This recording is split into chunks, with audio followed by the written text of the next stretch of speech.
I'm Amira, and this is the Politics of Bits. Today, we're joined by Logan Dobson, the executive director of Stand with Crypto. Logan, thanks for coming. Thank you for having me. Really excited to be here. So let's start off with the basics here. What is Stand with Crypto? So Stand with Crypto is an independent nonprofit organization devoted to organizing, mobilizing, and activating crypto owners across the country to engage in the political process. So, over the past year, that's been obviously very focused on voting leading into the 2024 elections, but we also mobilize around legislation, around, contacting your member of Congress, really just trying to get crypto owners, crypto founders, entrepreneurs, all the people who are engaged in this sort of blockchain space, more involved in the political process so that their voices are heard on Capitol Hill in DC, in state capitals, and sort of everywhere that policies that affect crypto are being made. Yeah, it's a really effective organization that's grown incredibly quickly. I think Stand with Crypto was maybe founded 2 years ago. Is that right? Yeah, actually in August of 2023. So we're a little over a year old. And in that time, you've done a lot. So I remember, I think it was the first Stand with Crypto Day in DC with, probably 45, 50, maybe 100 founders just going door to door to a bunch of different legislators and staffers, meeting with them, talking about their projects. And since then, you've really built, I think, a grassroots imprint in a lot of different states. And so can you talk a little bit about the evolution of Stand with Crypto since that first birth in August and some of the activity that you've undertaken over the past year-ish? Yeah, absolutely. So we do a lot of different stuff. So, what you're talking about there, we've helped arrange what we call sort of fly-ins to Washington, D.C., where we'll have crypto founders and we'll have crypto owners and entrepreneurs come to Washington and talk to their members of Congress and explain to them all the things that they're building, all the value that they're creating, the jobs they're creating, and the cool things that are happening in their states and in those members of Congress's, congressional districts. We have done a lot of mobilization around, elections, turning out the crypto vote, not necessarily telling them, vote for this party or vote for that party or vote for this candidate or that candidate, but really just encouraging them to mobilize and activate and get involved in the political process in that way. We provide a ton of educational resources. So if you go to, Stand with Crypto's website, you could find leading into the election information about what candidates in your area had said about crypto and our evaluation of whether they were pro or anti-crypto on our SWC scorecard. But we also have distributed information about, legislation. Last summer, there was a bill called the Financial Innovation and Technology for the 21st Century Act that was considered in front of the House of Representatives. And our advocates sent tens of thousands of letters to members of Congress in support of that piece of legislation, which actually had a really big impact. And it passed the House last summer, like I said, by a pretty huge margin. I think almost 280 members of the House voted for it. So a large bipartisan majority. And, to your point, we do a lot of stuff on the local levels as well. We have several state chapters where we have hosted, local events. We sponsor local meetups. Our state chapters, go out into the community. They're talking with people. They're, tabling at local events and at conferences, whether they're just technology related or whether they're specifically crypto. So really, and anywhere that the crypto community is, that's where we want to be as well, helping to amplify those voices. And we really view ourselves as that kind of bullhorn of the crypto community. So it's not, we try to never be or portray ourselves as like, we are the important ones. Stand with Crypto is doing this big work. It's really just about taking that advocacy, taking that innovation that's happening on the local level and in crypto communities across this country and showing that to members of Congress, showing that to regulators, amplifying those voices so that people know that the crypto community is here to stay and having a huge positive impact on our country. And what are your goals? How do you assess whether or not you're doing a good job here? So, there's some stuff we can track. We had our election night results webpage on standwithcrypto.org where you could see exactly how many pro-crypto candidates were elected to the House of Representatives, were elected to the U.S. Senate. And so, there's some stuff that you can count. There's other stuff that you can't really count. When we help a local crypto entrepreneur raise their voice and, get a meeting with a member of Congress, there's not necessarily a metric that comes out of that, but there is that sort of introduction to the technology that is happening. There's that sort of deepened understanding of the potential of crypto that American leaders start to have because of their interactions with the crypto grassroots community that we're helping to organize. And I think that that's critically important as well. But it's not necessarily something you can track as a number on a screen. Now we do tally our total number of advocates, so that's the total number of people who have signed up with Stand with Crypto. We're super excited that number is at 1.9 million now. Wow, like I said, that's a lot of people. In just over a year. And I don't want to overstate what that means necessarily, but these are people who have signed up with us either because they want more information from us, or because they sent a letter to their member of Congress, or because they wanted to research where candidates in their area stood on crypto issues. So it's a big group, and it's a group that we can mobilize, and a group that can make a real difference in policy discussions going forward over the next couple of years. So let's talk about this election in particular, because I think there's a lot of work that went into it from Stand With Crypto in particular. Can you tell us a little bit more about the actions going into this election and everything about it? Like how you organized, how you decided your strategy, like what were the building blocks of that?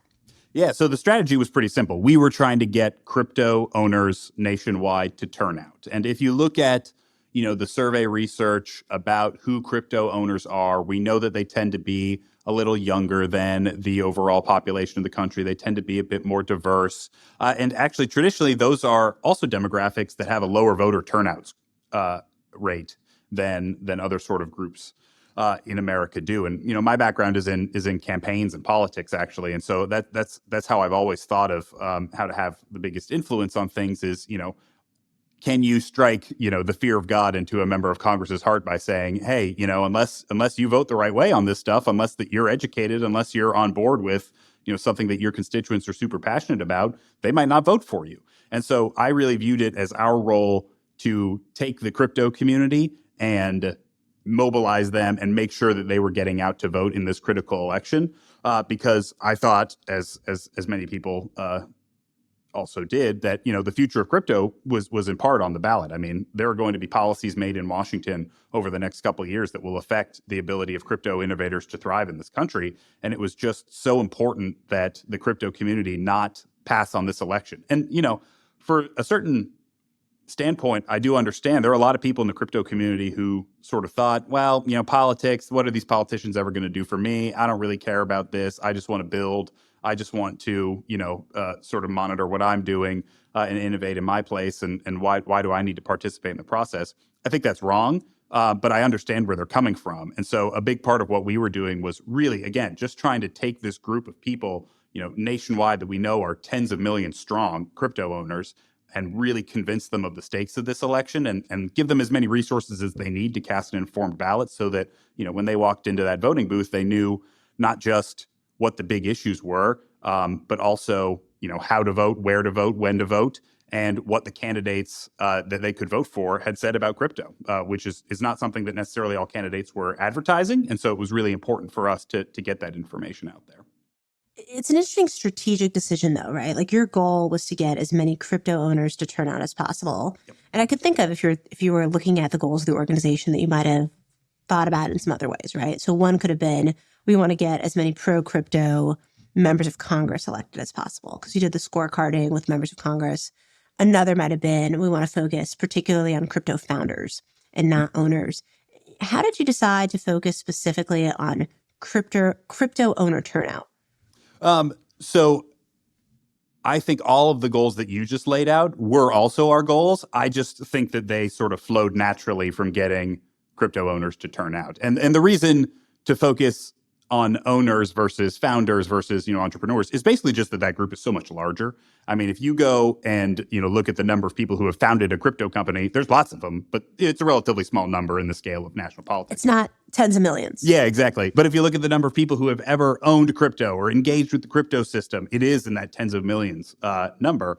And so, obviously that ranges from everything from you and me on this podcast who care about this issue a lot and think about it all the time versus like the nice old grandma who bought, $10 of Bitcoin 10 years ago and hasn't done anything with it since. So I would certainly never pretend that all tens of millions of crypto owners in the country think the same way about this issue or are, voting the same way on it.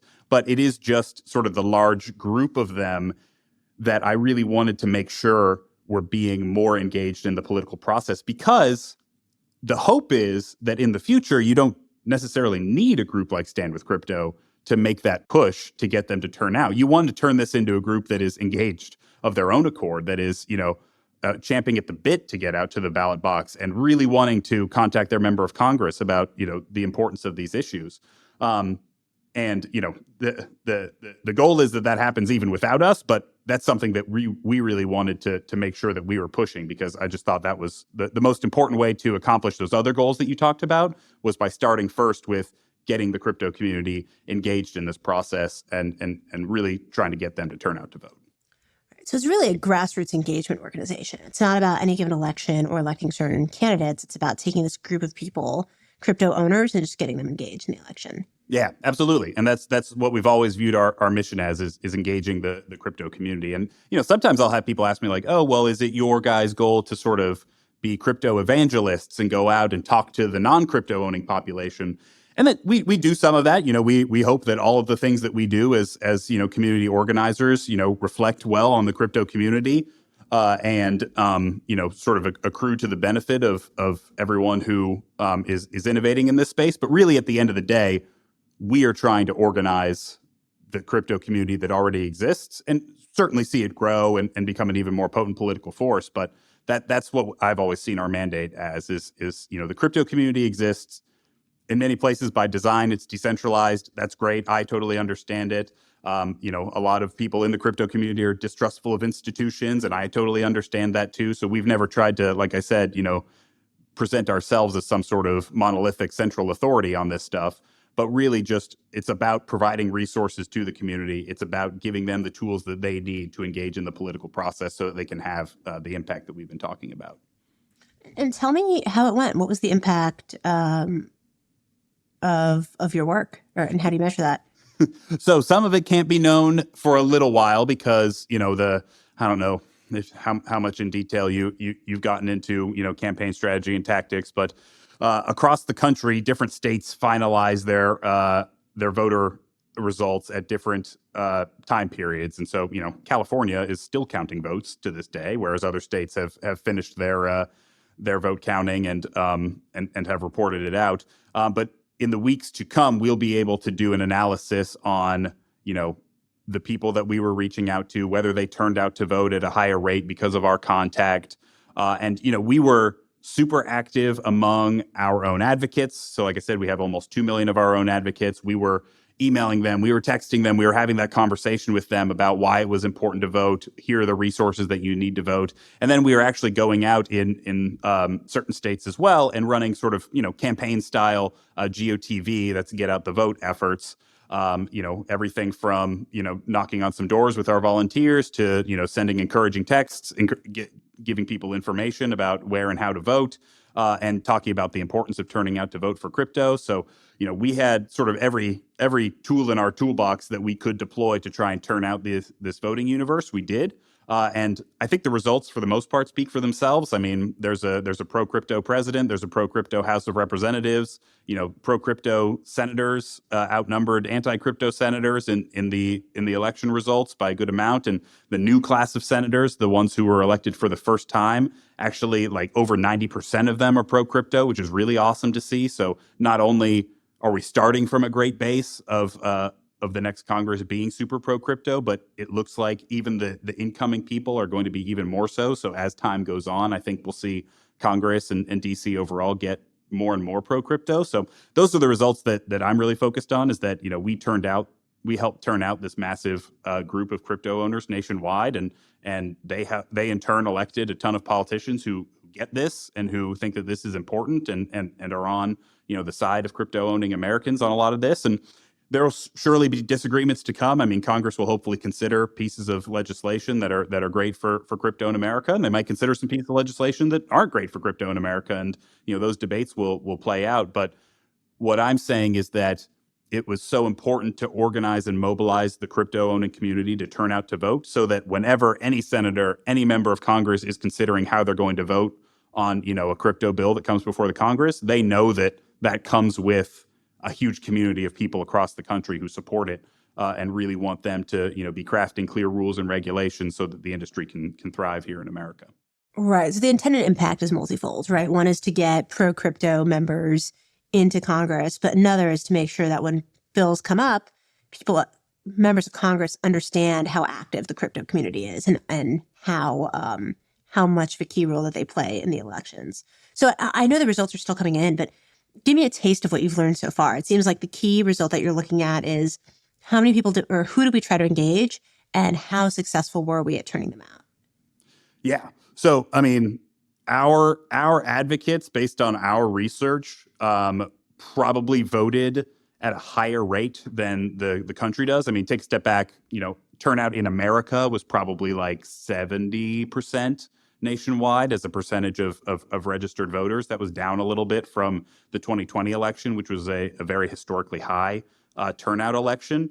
But our advocates, the people who have signed up with Stand with Crypto, turned out almost certainly at a higher level than that, and I'll have better data on that in the weeks to come, which is really encouraging to see because those are our sort of most engaged, most active people. Like I said, the overall crypto community is sort of a lower turnout group just by nature of who owns crypto in America. Just younger Younger, more people tend to turn out at institutionalist. yeah, younger people in general, whether they own crypto or not, turn out at a lower rate than older people do. So therefore, crypto over-indexing for a younger sort of ownership group will probably turn out a little bit lower than the national average. But I expect to see us having lifted that by a couple points, especially in the states where we were most active, but also just sort of nationwide as crypto became a much more important campaign issue heading into the stretch in this election. Because I mean, I really, like I said, I have a pretty long career, over a decade in politics and in advocacy, and I think that the crypto community maybe doesn't fully appreciate how massive of an impact crypto has had and how quickly. I mean, we went from 4 years ago, neither presidential candidate talking about crypto, to both presidential candidates this year mentioning crypto on the campaign trail, one of them going above and beyond. Candidate Trump attended the Bitcoin conference in Nashville and talked about crypto very often. And of course, he ended up winning.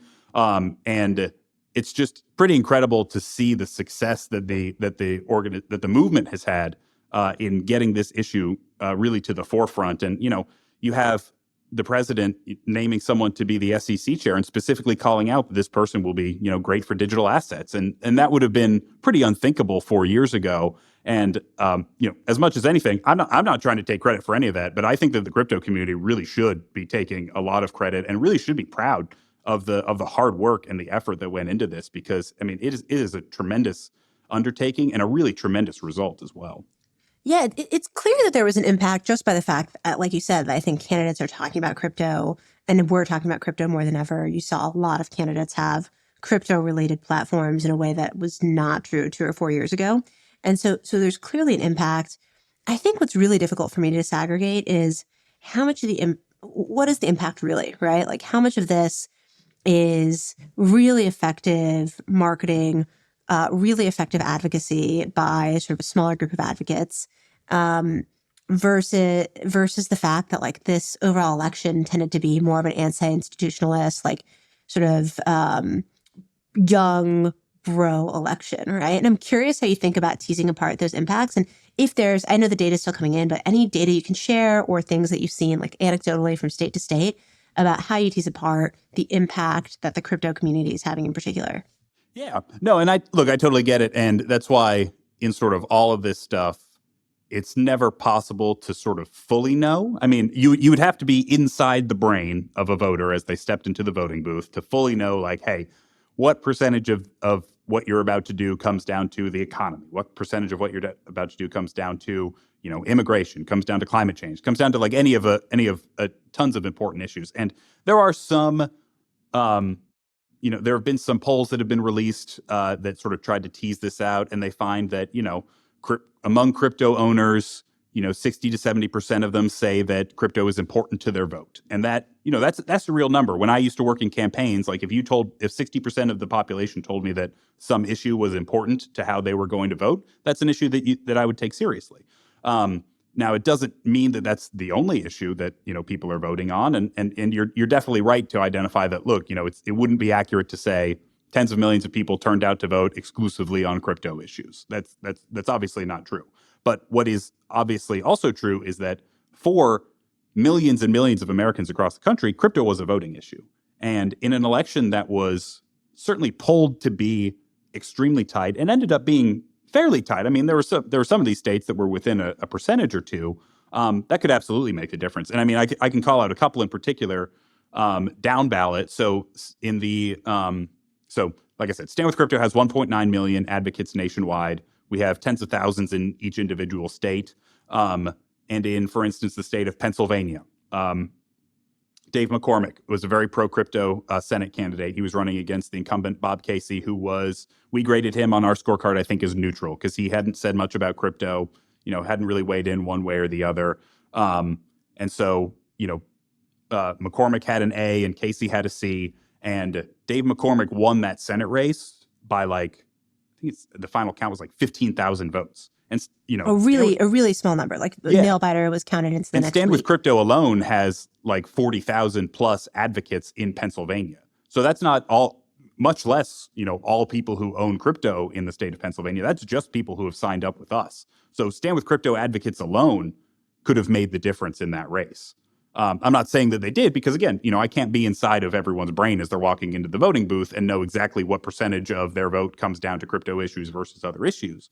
But the number of people who have taken a step to sign up with us and say, hey, crypto is important enough to me that I want to be a part of this organization that is, advocating on behalf of crypto was more than twice as large as the margin in that race. And that's the case, in the state of Michigan. They also had a super close Senate race. Actually, in that one, both candidates had an A on our scorecard, but we had more Stand with Crypto advocates in that state than the margin of that race. And, if you broke it down to the congressional level, I haven't looked at that data, but I'm sure there are some races that were close enough that we made the difference, precisely because there are some, House races that were decided by a couple hundred votes.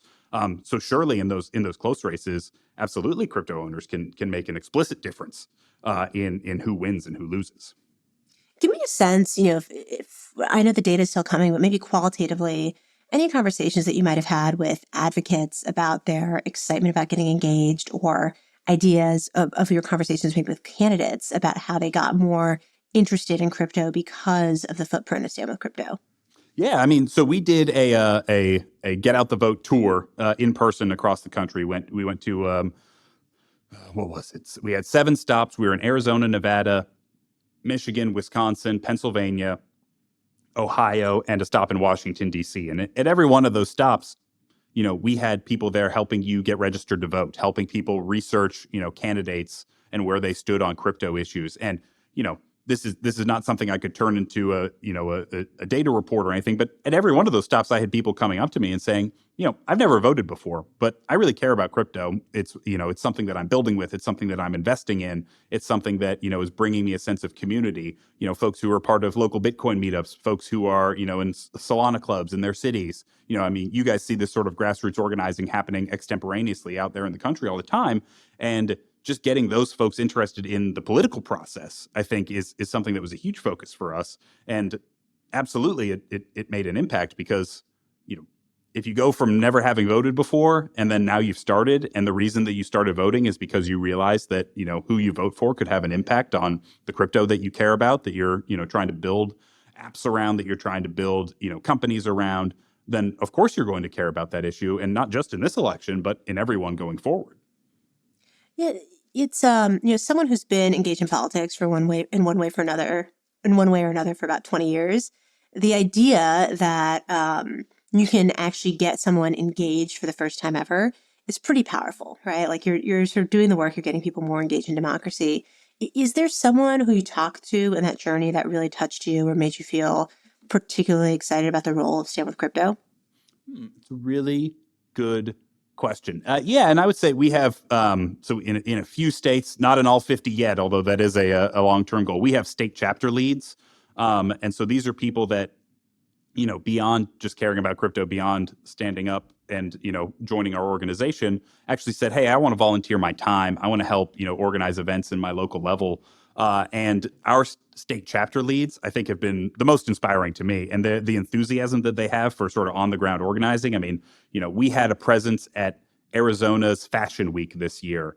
And when I didn't I know think Arizona had a fashion week. That's Arizona pretty has a amazing. fashion week, and when we have an awesome state chapter president there. His name's Shelton. Everybody should look him up. He's involved with Devil's Dow, which is a DAO that obviously that organizes on Arizona State University's campus.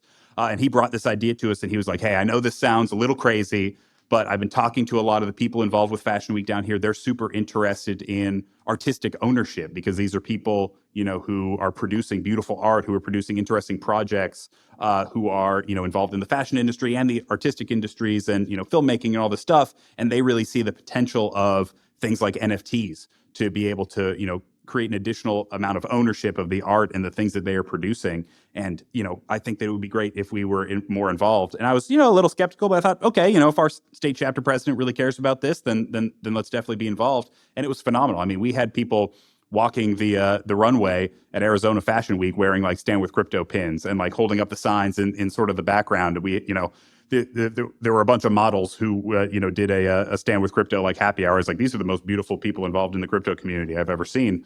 Certainly much more so than me or anyone I work with. But it was just really cool to see. And our state chapter leads in other states too. Ohio, we have a phenomenal one. Pennsylvania, North Carolina, and I'm forgetting even more than I'm saying. But those folks who really not just wanting to be a part of the organization, but wanting to volunteer their time, wanting to figure out ways that Stand with Crypto as a national organization could get more involved at the local level. Those were the most sort of inspiring connections that I made throughout, this past year. Yeah, one of my reflections on being in crypto is it takes you to the craziest places. And my crazy story is Greenland. Yours is Arizona Fashion Week. Both are pretty amazing. I want to, tease out a point here because I think I don't think the media really, as the election was happening, focused in on crypto at all, and the impact of crypto. And I think you see a little bit more of that now post-election, and a little bit of the assessment. But I'm curious on sort of your after action review. One, do you think that that's right, that the media was not focusing on crypto at all, or was there something happening that I'm not seeing? And two, how do you think about that changing?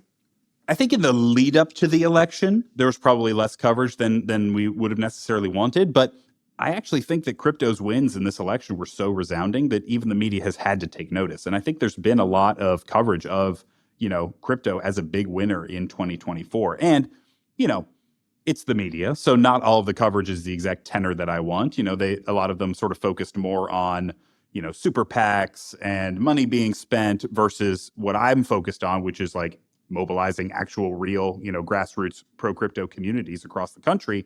But I think that the net result of it is that, in my conversation, so I live in DC, in the conversations I'm having with, people who work on Capitol Hill, people who are going into the new administration, there really is a tangible sense that like, hey, crypto was a big player in this election, but they're here to stay. And they're not here to stay because they have a big checkbook. There's plenty of industries that, can get involved in stuff. I mean, there's big pharma, there's big oil, there's interest groups for every industry, and that's the way that our system works. But the reason that crypto has more power is because in addition to being able to make investments in pro crypto groups, there's also a real part of the electorate, tens of millions strong, of people who own this stuff, who care about this stuff, who build with it, and that's something that a lot of other sort of issue sets lack. Whatever you think about big pharma, they can make big investments in an election, but there's not necessarily like a huge crew of grassroots pharma supporters out there. I mean, I'm sure they exist, and if they hear this podcast, I hope they're not offended. I don't know them though. Yeah, but crypto, there is a huge grassroots community of people who care about this issue and are willing to turn out, and that really, I think, turned a lot of heads in Washington. Is, hey, not just is this an industry that's willing to play ball and get involved in elections and get involved in trying to shape policy in this country, but they're also backed up by real people who live in every congressional district in America, in every state, in every town. There's people who care about this, and that's where the real power comes from. It's not the money, although of course, as many people have said, like money talks in American politics, but it doesn't talk that loudly unless you have a lot of people behind it. And that's what Stand with Crypto has always viewed our role as, is we mobilize the people. Other groups, they write the big checks, they run TV ads, all that kind of stuff, and that's great. I'm excited that they exist, but our role is really that grassroots community building and organizing that I think provides the the real push to help convince people in DC, in the media, and elsewhere that this is a real group that's really interested in this issue and is willing to push hard for it. I think that's a piece that I want to get into, particularly sort of the gap between what was coming out from the funding level versus in the grassroots level. But I also just want to go back to the work of the media before the election, because I think it's an interesting question, right? If crypto was such a major force in the election, and you're seeing grassroots engagement sort of off the charts, why do you think the media neglected crypto as a story? What did they miss? Well, the media is slow to pick up on trends generally. And you can you see this after every election, that it becomes obvious what the big story of the election was after it's over. And you're like, oh, well, why could you never figure that out beforehand? It's not like that much changed over the course of the, past 6 weeks or whatever. But I think there's a good bit of skepticism from elites. And I don't just mean the media, although I also mean the media, but, influencers in DC and, elected officials to a certain extent, and certainly, regulators in the current administration and other things that, well, is this group really real? And in politics, it's not the only way, but really the best way to prove it is to win. And that's why we put such an effort into actually like tracking pro crypto versus anti crypto candidates and who are winning and losing on election night, because there's nothing quite like a simple number to make that demonstration. So, for instance, we were tracking every House and Senate race in the country and whether the candidates were pro or anti crypto. And I can just tell you, like 278 pro crypto candidates were elected to the House, only 122 anti crypto candidates were elected. So more than double. And pro crypto candidate ranges everything from like true champions who talk about this like every day to like, maybe someone just voted yes on Fit 21, which was a pro crypto bill that we tracked, last summer and maybe hasn't mentioned it much beyond that. But, if they're pro crypto, they're pro crypto. And being able to put that number on it and, show a member of the media or show an elected official or, folks in the administration, like, look, more than double as many pro-crypto candidates were elected as anti-crypto candidates. There is no constituency for being anti-crypto.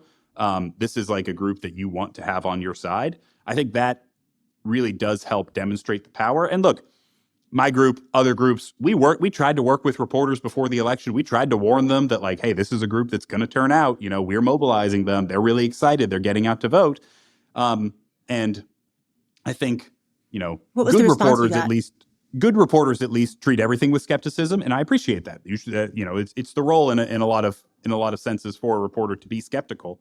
But we were talking to them about the hundreds of thousands of people that were signing up with our organization, the packed events that we were having in cities across the country, and trying to warn them about this story. And actually, I think that the work that we did before the election ended up making it a lot easier for them to write those pieces after the election was over, saying, oh yeah, crypto really did win in this election. And, I don't blame them for wanting to wait for election day to be over and for the results to be as clear as they were, that, crypto voters made a big difference. But I do think that since the election, they have been a bit more willing to actually admit it and say that, yeah, crypto is a big deal. And it's, again, I don't want to go too over the top. I don't want to say that like crypto was the only issue that decided this election. It was the most important thing on every voter's mind, because it wasn't. But it was an important issue for enough voters to absolutely make a difference in not just presidential races that were close, but Senate races, House races, all that sort of stuff down the ballot. In a way that I think surprised everyone, including probably parts of the crypto community, right? Like I think no one quite understood the impact of the grassroots org before this. Do you think that you're seeing a change in media skepticism of crypto before and after the election? I do think that. It's slow. It's not like the instant switch that you might want to see. And it's a thing that takes time. I mean, we thought about having, and we plan to have a whole communication strategy where it's like, hey, before the election, we're going to be laying the groundwork. We're going to be talking to reporters about the crypto voter, that they're real. This is what they look like. These are the things that they care about. And it wasn't just Stand With Crypto. Other organizations in the space were doing great work on this too. They were releasing polling data about crypto voters, talking about, hey, here's the number of them that care about crypto enough to vote on it. And here's the number that are, single issue crypto voters that only care about crypto when they're casting their ballot, which is very small, but it's not zero, and something to care about. And if you don't do all that pre-election work, then post-election, it takes a lot longer because you have to do that education. Now we've sort of shifted into a phase where, generally speaking, we've got reporters on board with the idea that crypto does have a big impact. There are still some that are skeptical, and that's, like I said, fine. We'll continue to convince them, year after year, with the sort of big impact that we have, not just on elections, but on, legislation and on activating and on mobilizing in local communities. But it has started to shift, and I'm excited about that. And I think it will continue to go in the direction of being pro crypto for a long time. As you look back over everything you've done over the past, call it year and a half, what do you think that you did especially well? Oh, that's a great question. I think that what we did the best was giving basically empowering crypto owners to make their own decisions and to raise their own voices. So, what I think about doing every day at Stand With Crypto is sort of reducing friction for crypto owners, because I operate from a place where I think crypto owners are smart. I think they probably want to be politically engaged, but maybe they're not quite sure, which direction to go, how to raise your voice. So a good example is like, anyone in America can write an email to their member of Congress, right? But you got to go look up who is your member of Congress. You got to go over to their website. What's their email address? How do I submit a comment to them? Like, look up all that information. Okay, load it into my web browser. I'm going to send them an email, type out, I think that, crypto is good and important, and then click send. What Stand With Crypto does is we'll make a tool and you enter your address and we'll find your member of Congress automatically. We'll pre-populate a pro-crypto email that you can edit and you can say exactly what you want to say. Or if you agree with our generic, sort of pro-crypto language, just click send. You don't have to do anything else. That goes to the correct place and you have raised your voice and talked to your member of Congress. And you go from something that takes not a long time, but maybe 10 or 15 minutes of research and looking at like 3 different websites to something that takes 20 seconds. And that's how I thought about voting too, which is like, I think that crypto owners nationwide probably want to turn out to vote, probably want to know where their candidates stand on crypto, but are you really going to, do a Google search on your member of Congress and everything they've said about crypto? Oh, and then you also need to go research their opponent and everything that they've ever said about crypto and, sort of hold them up against each other, make an evaluation. And then, where's my polling place? I sort of forget. Am I even registered to vote? So what we did is we created tools to make all that easier. We had a voter center where click here, enter your address. We'll show you where all the candidates that you can vote for federal office stand on crypto and what they've said. Click here. We'll bring you information about your voter registration. If you are registered to vote, you can double check, make sure your address is updated, make sure you're not going to have any problems in the voting booth. If you're not registered to vote, click here and we'll take you directly to the page at your Secretary of State's website where you can register. And, click here, enter your address. We'll tell you exactly where your polling place is, how to cast an early ballot, how to vote absentee, all that sort of stuff. So it really was just about, reducing the friction for people, making it 10% easier for them to get involved in the political process or get involved in, contacting your member of Congress. And we saw a tremendous, response to that. We had over 600,000 people used our voter center tools to research candidates, to research their voter registration, to find their polling place. It was a really, really cool thing to see that number kind of explode going into Election Day, and really fun and a great validation of kind of the hard work and the tools that we were building just to make things easier for people to get involved. Final question. What's next for Stand With Crypto? Well, so we are not at all slowing down. Obviously, the election is over, which is great. I think everybody's excited about that. But this next year, there will be a whole new Congress. That new Congress will be more pro-crypto than the one that came before it. They will be considering lots of big legislation. We'll be mobilizing our advocates and the crypto community around bills that are being considered. We'll be giving people easy ways to contact your member of Congress and either tell them, hey, I support crypto in general, and I hope that you keep my views in mind, or hey, this bill that is coming in front of the committee that you sit on is important to crypto in America, and I hope that you vote yes. We'll get down to that level as well. We're also looking to engage more on state level advocacy, because there's a lot of state level policy that's being made on crypto, and some of it's great, some of it's less great. So we're weighing ways that we can be effective there. For the past year, we've been focused mostly on federal issues, but we're hoping to get down a little bit more local as well.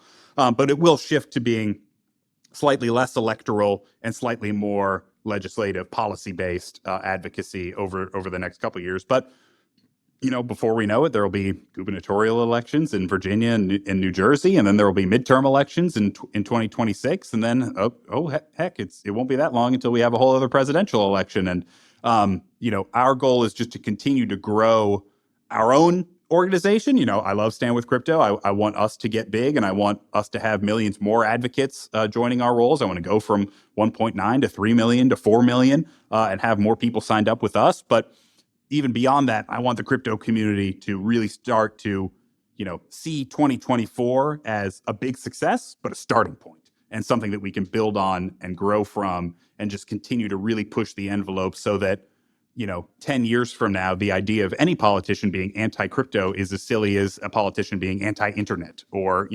anti, power lines or anything else. Anti-microwave, yeah. That is just essential to, essential technology to how we live our lives. We're not there quite yet, but I think we can get there. And I think that Stand With Crypto, my organization, will play a big role in that. Logan Dobson, thanks so much for joining us. Thank you so much for having me. I really appreciate it. It's been awesome.